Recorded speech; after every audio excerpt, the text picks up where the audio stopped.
Ini mah spons beneran, bukan es gabus. By the way, jualan es gabus aja bisa bikin ribet. Apalagi mikir yang lain, termasuk market kripto.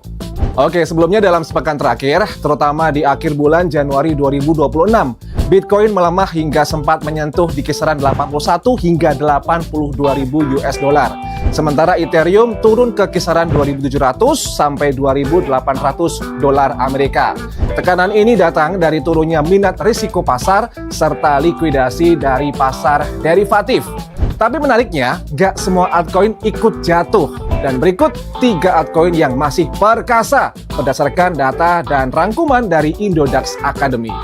Altcoin pertama adalah Layer Zero dengan token ZRO atau Zero.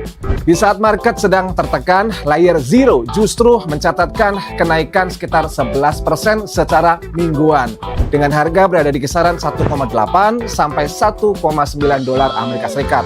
Yang menarik, jumlah holder Layer Zero sudah menembus 1 juta alamat dan volume perdagangannya masih terjaga. Ini kasih paham ke kita kalau di tengah kondisi market yang melemah, minat terhadap Layer Zero masih cukup kuat. Altcoin kedua adalah World Liberty Financial atau WLFI. Harga WLFI bergerak di kisaran 0,14 sampai 0,17 dolar Amerika Serikat dengan kenaikan sekitar 3% secara weekly. Secara persentase memang nggak sebesar altcoin lain, tapi yang jadi sorotan adalah lonjakan volume perdagangan yang tercatat meningkat lebih dari 100% dalam 24 jam. Artinya, ada aktivitas transaksi yang cukup tinggi dan ini seringkali mencerminkan adanya minat spekulatif jangka pendek di pasar. Altcoin ketiga adalah MYX Finance atau MYX. Nah, MYX menjadi yang paling menonjol secara performa mingguan dengan kenaikan lebih dari 15% dan harga berada di kisaran 5,5 sampai 6 dolar Amerika Serikat.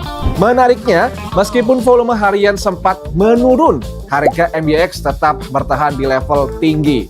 Ini sering diartikan sebagai tekanan jual yang relatif rendah. Karena apa? Karena tidak banyak holder yang melepas asetnya di level tersebut. Oke, perlu diingat kenaikan beberapa altcoin ini bukan berarti market sudah pulih sepenuhnya karena pergerakan altcoin lebih dipengaruhi oleh momentum, sentimen, dan dinamika internal masing-masing aset.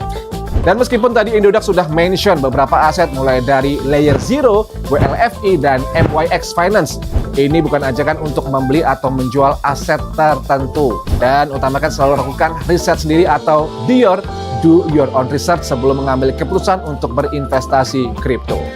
Oke, jangan lupa like, comment, share, dan juga subscribe buat dapetin info kripto terbaru dari Indodax. Sampai jumpa di video edukasi WeCryptopedia berikutnya. Hasta la vista, obrigado, ciao.